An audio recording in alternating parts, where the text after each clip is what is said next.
Welcome back to another episode of A Legend Talks. I am the legendary Michael Bowie. The legendary Emmanuel Pierce. Someone's forgetting his intro. Yeah, well, you got so many shows, you end up running into what to say. But here we are. We're live here, and we're doing another segment, our next installment, where we kind of talk about what happens next inside the book. We're up to chapter 2 and 3.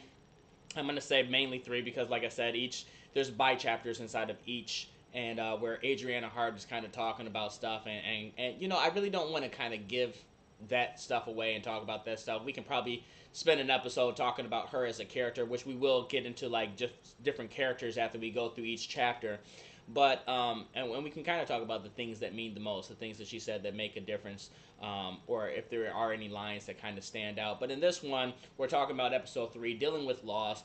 This is at the point after John has lost his family and he's staying with Jesse, his friend Jesse, and his wife, Jesse's wife Marie, and he is kind of like a third wheel in the house, and he's kind of creating conflict because he's going through dealing with the loss of his. You have a question? No, third wheel, three. Oh, okay. I'm like, I know what 3 looks like. I know what third wheel it looks like, but he becomes that third wheel inside of the book where he's kind of closer to what's going on between the marriage of Jesse and Marie. And is he more or less a problem? He's dealing with that loss. How is he dealing with that? They end up coming across new characters inside the book via Margaret, who is a waitress at a diner that's nearby, that's close friends with Jesse, and even John becomes close friends with Margaret. So we learn about new characters like that. We learn about Senator Walt Michaels, who is a significant role, maybe not inside this book and or this chapter, but you get exposed to a lot of new characters here inside of this book. You even get a little bit more information and story on developments with certain characters that we already have. Dominic is introduced more so as being somebody who has a viewpoint on politics, and you get to see that as he kind of puts his mindset out there, his thoughts and opinions on politics and how things are going, and the world kind of is drawn to that. They like what he has to say, and it kind of opens up the realm as a foreshadowing for him to kind of become a political figure, and even more so when you see him meeting with Walt Michaels, who's already currently a political figure, and those two kind of kind of chatting it out. So that's kind of like an overview of everything that happens. So my question to you, Manny, is these newer characters, the ones that are introduced that we don't know about, via Marie, Senator Walt Michaels, Margaret. What are your thoughts? Any thoughts specifically on these characters? I know that it's you know it's been a while since you read it, but to kind of think back on things that you know about them from this book, as you've read all 3 books, so you know a lot about all 3 characters as they grow into what they were. So, what are your thoughts on them, just from your first glance, at first glance, kind of thoughts? Well, Margaret seems to be, with John dealing with all of his grief, Are which you is reading the book while you're? Oh, because I'm like talking to the top of your head. so book. While John is dealing with all of his grief, he's coming across all these other people that, well, not him specifically, but we come across all these other people who have their own things going on, and I think that uh, this chapter is a microcosm of the world we live in, and that things happen to people all the time, and you lose a family member, wife, mother, brother, sister, cousin, uncle, aunt, um, and sometimes they show it, but there's a multi-focus of that there's other things going on. Margaret is a very interesting character to me. Why? I think it's because just the connection of John's grief and her existence as a waitress at a diner, right, and what she has to go through, and balancing and juxtaposition of those two things. I think it's interesting, the comparison of John's grief and how that is could affect Jesse's marriage, so his friends, and how your grief and how you deal with that can affect those around you. Um, Now But you're married. If you were to bring in a friend, oh, okay, me. I have to move in and live with you, and I'm dealing with loss.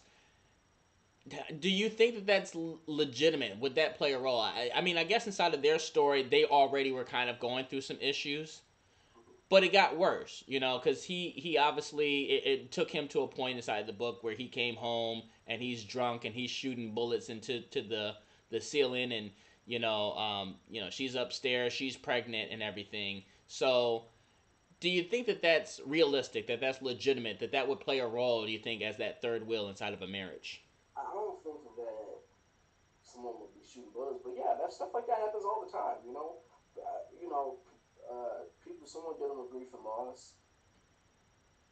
I like to say people's energy can get around you and affect you. And someone who is in a depressed state, which John is, he's grieving, he's lost everything he has. If you already have negative stuff going on in your marriage or in your life, I feel like bringing more negative energy into it can definitely.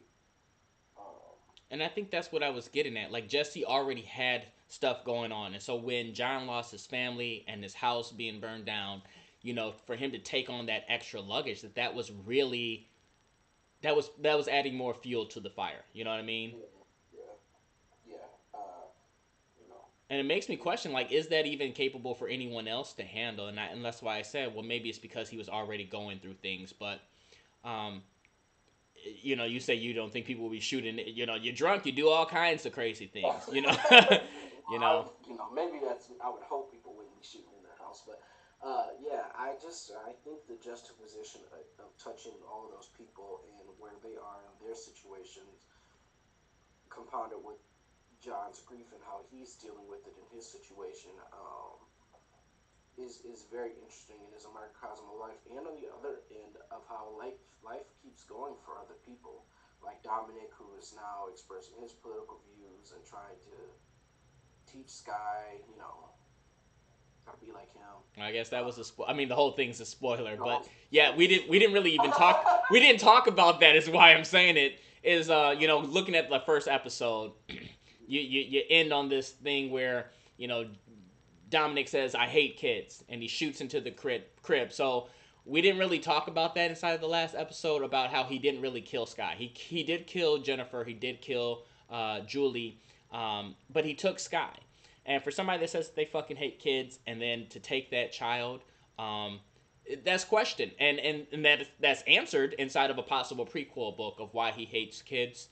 But in the same aspect is that, yes, inside of dealing with loss, you see Sky, around with him, so you see him as a baby, but you will eventually see him grow up. He's kind of putting his mentalities, his ways of thinking and teaching onto this child, kind of raising John's child. What are your thoughts about that? How, I mean, to me that's a really dark kind of concept, to have someone that's really that angelic kind of child that's being raised by what most would see as being a demon, at a very young age, to distill those kinds of thoughts into this young child. I think it's very. I mean, it happens. People kidnap other people's babies and raise them as their own. It happens. It's something that don't agree with, but people do it. It definitely happens. People do kidnap other people's children and try to raise them as their own, pass them off as their own. That's to me that's almost as common as people shooting in their own homes. Uh, but I It happens, and that's a part of the story. But as we get later into the story, there's another life lesson to kind of take out of that, that I don't want to spoil here. So yeah, I mean, and then for Senator Walt Michaels and his political, that's the thing. It's like, tragedy happens every day, but somehow the world keeps turning. People keep talking about politics and what should be done and how we should handle this and how we should handle that, and politicians, constantly, blabbering on about different things, and tragedy strikes for a lot of people every day. So it's an interesting, interesting juxtaposition of the world. Now, I do want to touch on that, talking about Dominic's political points of views. I mean, you know, for us both to recall, we would have to reread it again and kind of recall what he said inside of this interview to Adriana Hart. But looking at it from a different aspect, as far as you do know his political thoughts, the reasons why he wants to do the things that he wants to do. You know, this is at a point where, you know, I'm kind of foreshadowing and setting up. Obviously, he's going to run for, you know, election and to become the president. So, just looking at it from the perspective of his thoughts on things, the his politics and viewpoints, what are your thoughts about his thoughts, his viewpoints, and how he sees things, or how they should be? You know, because things already, and it's kind of touched on briefly about how the politics are going currently, which isn't the best. It's our typical United States America politics, where there's drama and chaos and everything, and two different sides that are kind of beating at each other's throats. But you know, and looking down the line as a foreshadowing, I mean, it really changes for the politics. So this is a kind of a different viewpoint. It's different than your Republican and your Democrat kind of points of views. What are your thoughts on it?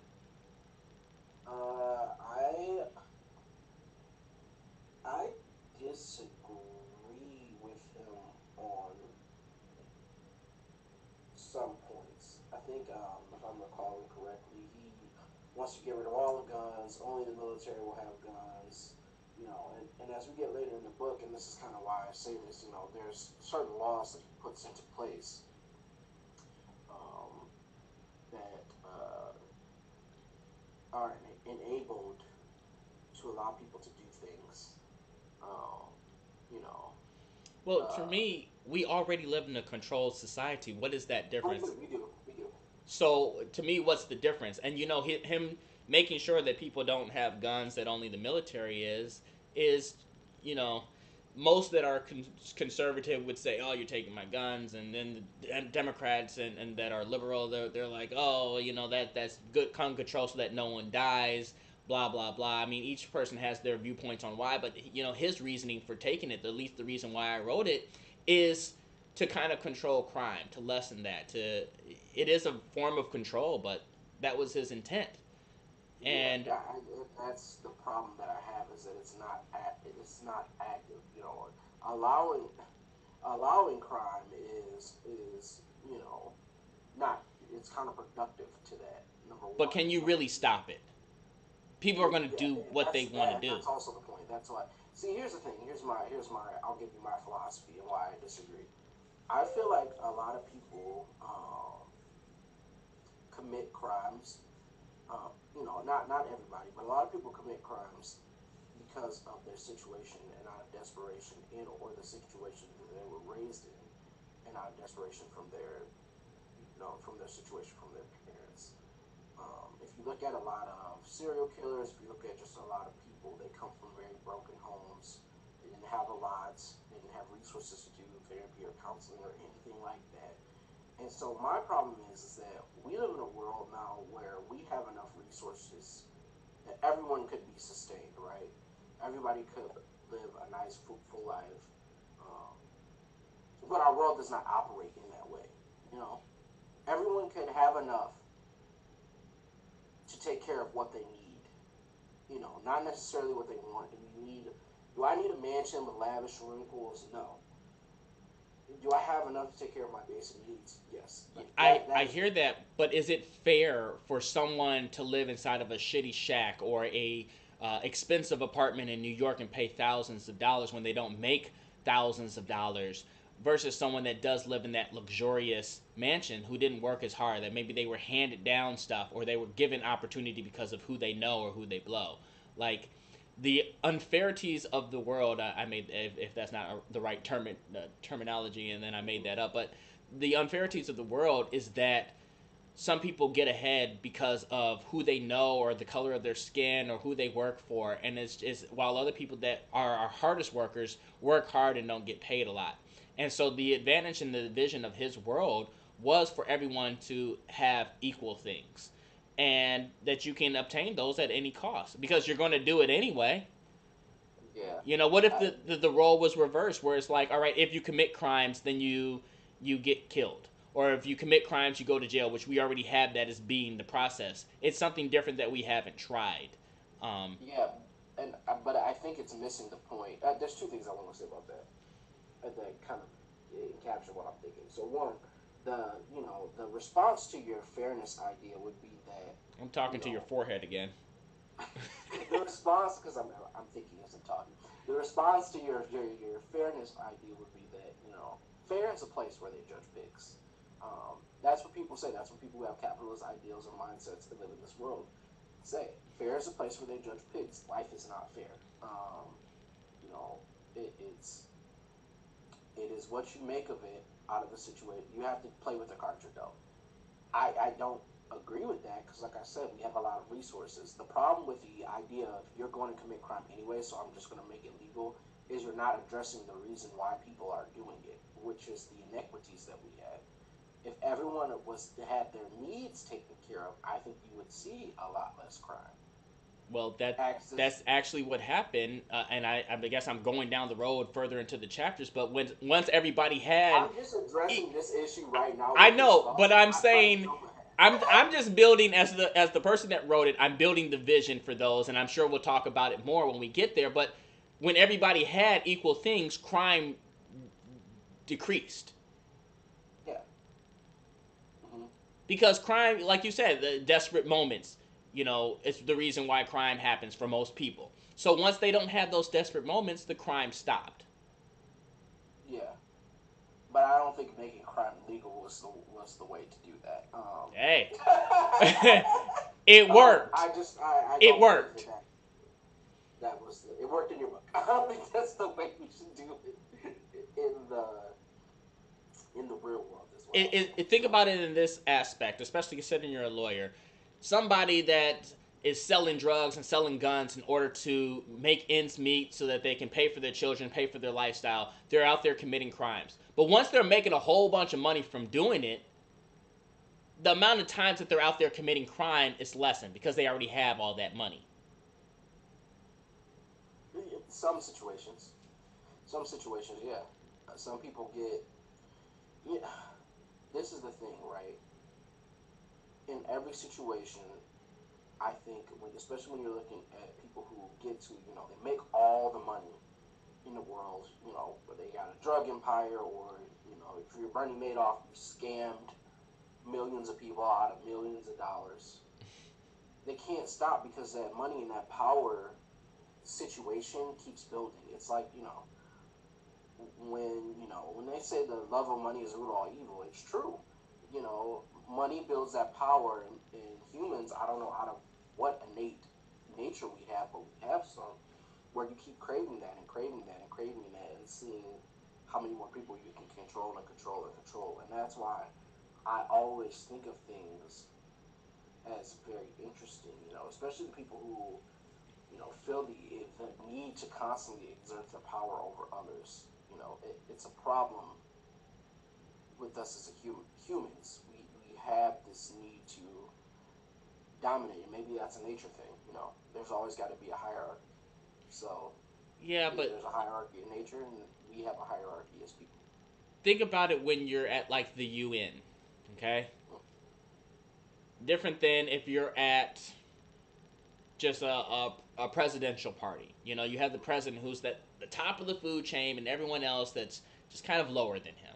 But when you're at like the UN and you have all these different leaders, everybody has the same kind of power. However, I guess that's not a good comparison That's because not true. that's not a good comparison because United States is Even in a situation like that's what I'm talking about. Even in a situation as the United Nations where everything is really supposed to be fair and equal and everyone has an equal say, that is not the case of how it works, right? The Security Council is dominated by three countries: the United States, China, and Russia. I failed government, so everything you're saying is going way over my head. The UN is dominated by the superpowers of the world. Like I said, it's a power thing. I hate to say it, and maybe it's human nature. It just seems like there's always a need for someone to exert more power over others. Here's the bottom line about it all. We don't we have this method that we're doing. It's not working. Right. So I trying agree. something else is Mm-hmm. something that we've never done. And I'm proposing in this book the pluses, the positives that come out of it. Yeah, you got to go through this shit show in order to get there, but what we're doing is not working. Mm-hmm. And what I wanted to do, what my goal was to open people up to that different theory. And it's not to Yeah. say like, yeah, whoever's the president now or later or whatever, let's invoke martial law, let's create crime being Please legal. do not spoil But this book. but in all honesty, we've never tried it. Could it possibly work? And as somebody that wrote the book, I had to think of all the avenues on could this work? Yes, it's a fiction book, but I wanted there to be a reality in it. Could this possibly work? And in all honesty, when I think about it, is I think it could. Because I see it from the aspect that you had proposed to say that the reason behind criminals and why they do it. I want a car, a nice car like they have a nice car. I want to live somewhere nice like they live somewhere nice. I don't want to survive paycheck to paycheck. Too many Americans, too many people in general live from that aspect when there's so many people, and you can't even say that broke people are the criminals because there's so many people that are rich that are criminals that are out here doing shady shit. Well, So yeah, but and I agree, and that's how we get into that power dynamic, and that's the one thing that is not accounted. I don't think that is accounted for because while it is it later, not right now, but later. I know we've talked about everything Not down the jumping road. forward. I'm not going to spoil the rest of the book. I'm not jumping forward. I got to stay right here. Later, it is addressed of how that can go haywire. But that has to be accounted for, and we have seen situations like this before. I think when you think of different countries with different dictators, maybe specifically put in place by the United States of America, uh, where they do things and certain crimes and certain things, depending on who does it, is legal. And they enforce kind of a martial law, uh, stern kind of ruling in their country. But the problem is that we still have stuff going on now. The people are suffering; they're taking it out on their own people.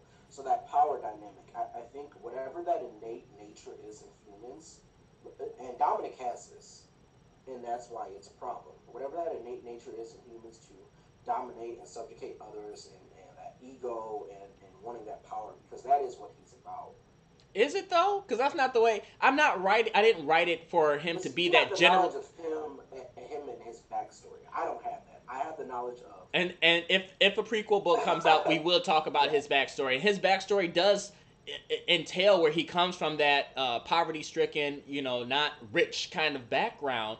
However, he also comes from a traumatic, troublesome background where he's gone through a lot. And I think that whether you're rich or you're poor, anybody can have that background. Yeah, His I agree. He didn't have that insight when he was talking to Adriana Hart and giving his views on politics and how we need to change and be different and these are different things that we can do. He wasn't from that standpoint of saying I'm saying this and doing this because I want power. He was saying it because he came from that shitty aspect and he was proposing an ideal on how we can do better.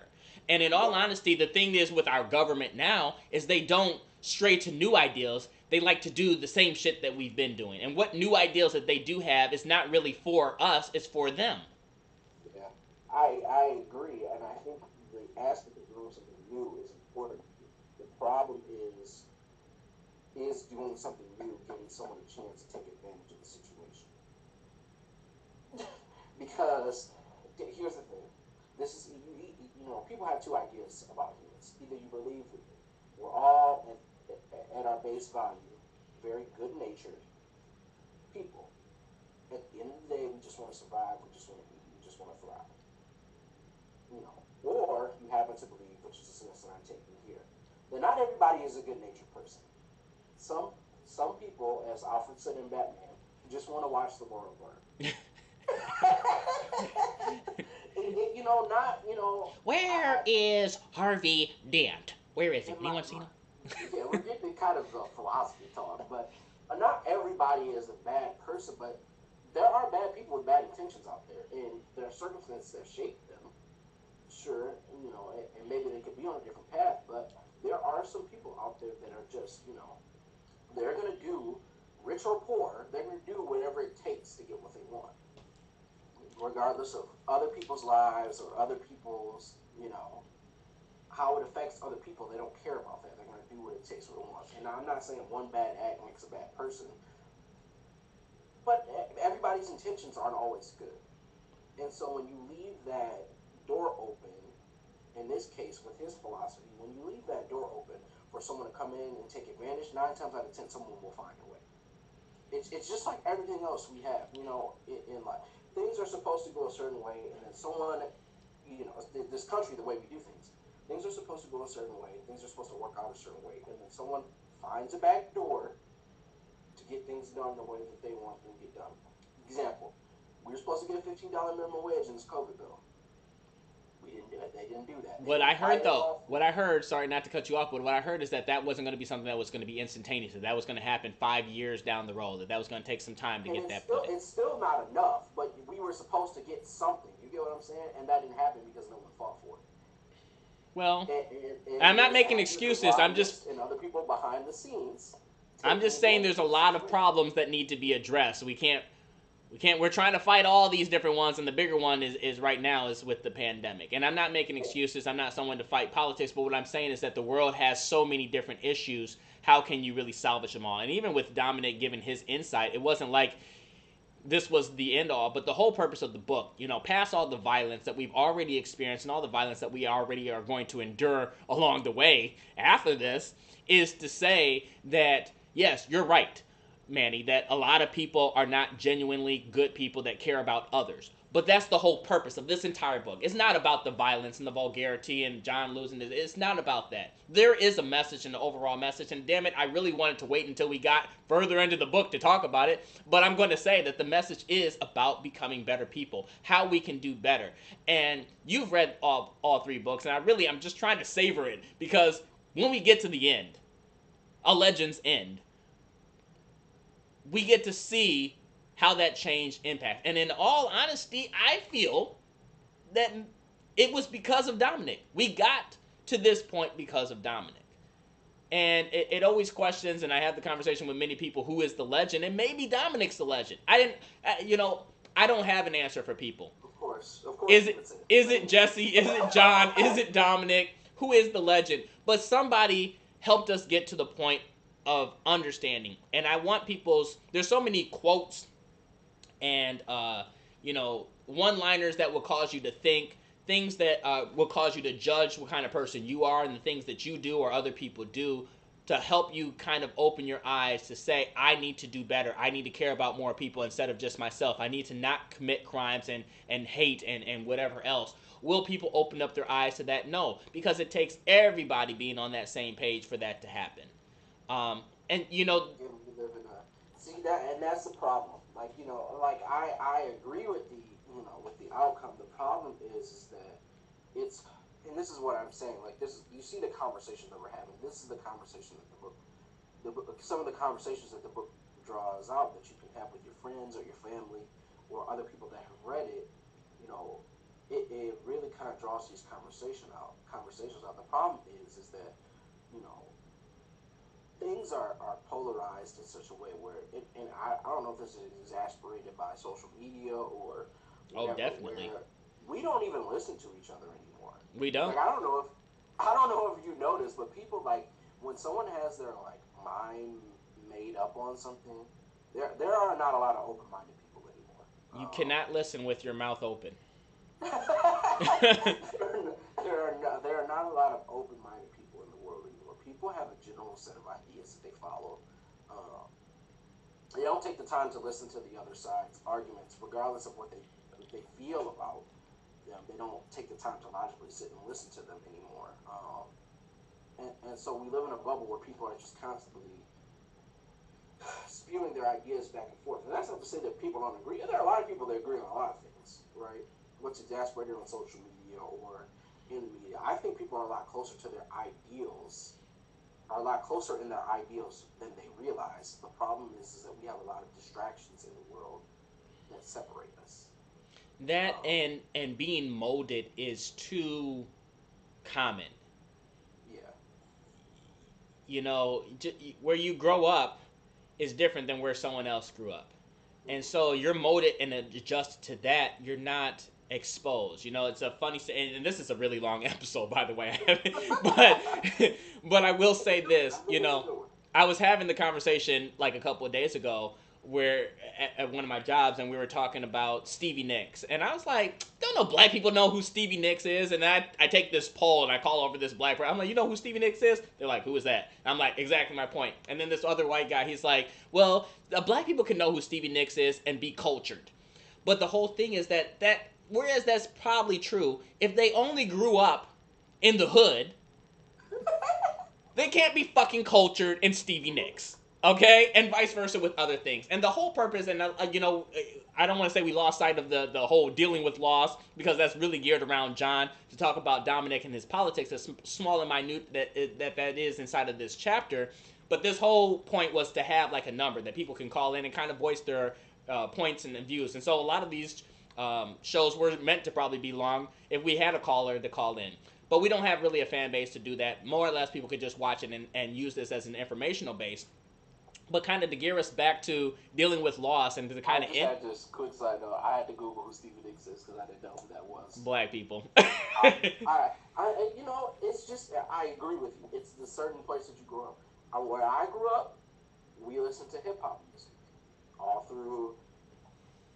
When people started really getting into music, middle school, high school, college, I was exposed to different things like country music and that's unfortunate though for you, like different things, you know. But my first time listening to country, I think, was in college when I joined my fraternity because I had other people that weren't black. Well, yeah, you were in a white fraternity, if I remember correctly, correct? But I did listen to alternative music in high school, and that's because someone else had listened to it, and they had come from a different area who was black. So, you know, they put me onto something that I listened to. But so many people need to be exposed to different things. I think there's too many people out there that refuse to be exposed, either from fear or just being molded into one thing. You know, there's certain white people that only grew up around white people and white culture and they don't understand black culture. But there's like me, who also, I've been exposed to every culture,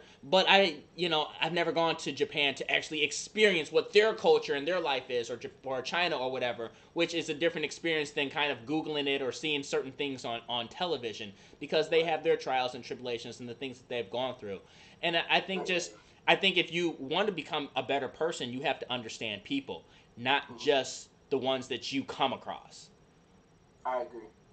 I mean,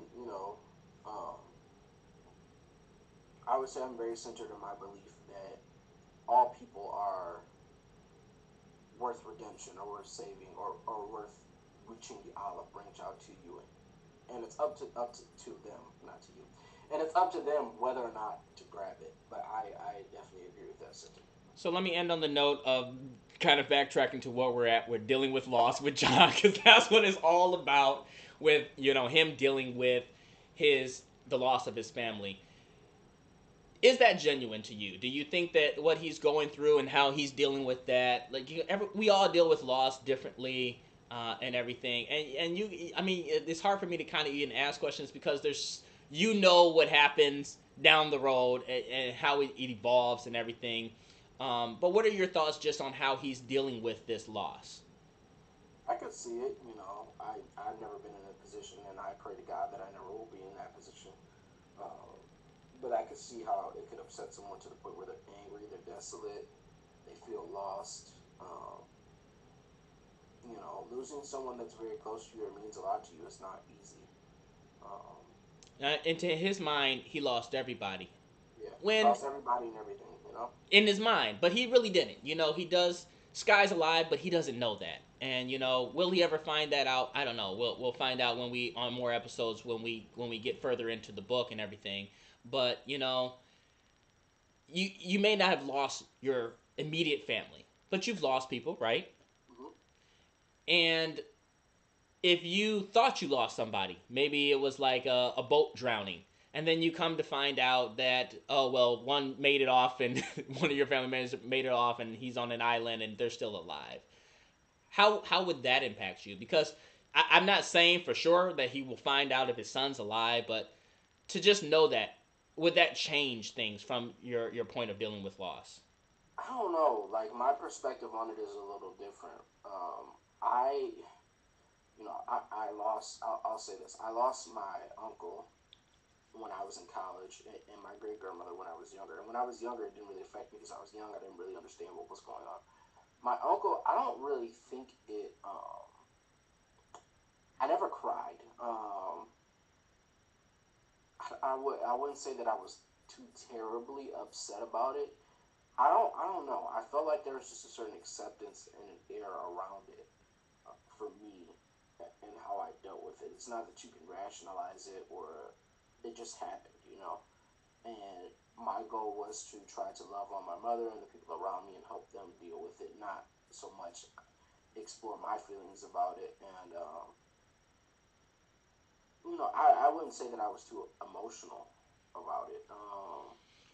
I'm asking But these that's questions. different. It could be different for different people. Well, that's why I'm asking, because I want Yeah, to it could be see different for different is people. it, did it come across genuine in terms of his response? And I guess, like you said, it's different people. So me asking you, you might react differently. There are certain people that have passed away in my life that I have cried about, and there's certain people that I didn't cry about. There are certain people where I was like, I don't think it's going to be a big deal, and then once you put them into the ground, I've lost it. Yeah, I So mean, there's people that you lose. Like my auntie, I don't think I cried. Was I a little bit emotional about it? Yeah. Um, I was emotional about her death and not being able to see her anymore. But I don't think I cried about it. But my But have you grandmother took have it you really lost hard. a lot of people in your life? Because I think that that plays an effect. My last girlfriend, she has never lost anybody besides like a grandparent, maybe one or two grandparents. So she's never lost an uncle, an auntie, a friend, a cousin, nothing. No one's ever died. She's never experienced that. For me, I've had like my best friend who's dedicated in the second book. He was murdered. I've lost every single grandparent that I've had. I've lost aunts and uncles, cousins. My cousin that the first book is dedicated to, Jonathan Lewis White, who was named after the main character. He was hit at age 19 and killed in impact by an 18-wheeler semi truck. So I've lost people traumatically. I've lost people to overdose. I've lost people to murder and suicide. I've lost all kinds of people in my life. And so it hits me differently than somebody that hasn't lost a lot of people.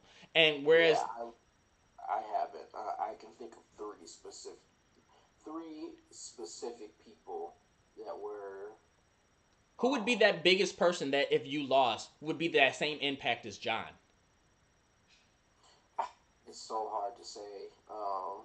And I kind of don't want to dwell on it. To be honest with you, Well, I don't want to it's dwell on it. inevitable. We all are going to be at that It's point. gonna happen, and but I'll deal with it when I get there. Is You that know, going to be I tough? Because I already know the answer. I was seeing if you would on camera talk about it, but no, because I don't like to think in that vein, right? I don't like to think of. I have a very present mindset, and that is that you deal with the things that are in front of you now. You can plan for the future, and you absolutely should, but I like to look to the past to learn what's happened and how we got here and how we can avoid those pit stops in the future. But I also focus on the present, which is that you know what's happening now is happening now. And then how I'm going to deal with stuff in the future, I don't know. well, I um, couldn't tell you. well, this has been an interesting episode. I like to call this the Snyder Cut of A Legend Talks. I really enjoyed talking about it, and this was what I was waiting for, to get to these kinds of crucial conversations. And in all honesty, we probably could have talked about this shit for about an hour and a half, 2 hours, 3 hours long. Um, uh, because there's just so much to talk about, and I hope that the fan base does grow to a point where we do allow call-ins. I was going to give the number where people can call in, but I don't know how many people are watching. We have not set that up and everything yet, but I think that we've covered a lot, and I can't wait to see what we go into next. I want to thank everybody that has been watching or will be watching, and hope that people get something from this, because they're definitely conversations that I think everyone just lives their life and they don't have some of these crucial conversations to give what's on their mind. You know, that's how people can change, is when they listen to others, and that certain things, you may not completely change them, but it may open their eyes to certain ways of thinking that they never thought of. And that's also what the book does. So I want to thank Manny. Thank you for being here and kind of sharing your thoughts about this chapter, and I look forward to kind of talking about the next one. I want to thank everyone for tuning in. As always, I am the legendary Michael Bowie. The legendary Emmanuel Pierce. Don't forget to like, comment, and subscribe. Hit that bell, do all that jazz. And this has been an exciting episode of A Legend Talks. Yet again, I wasn't ready because I was doing the closing. So thank you for joining us.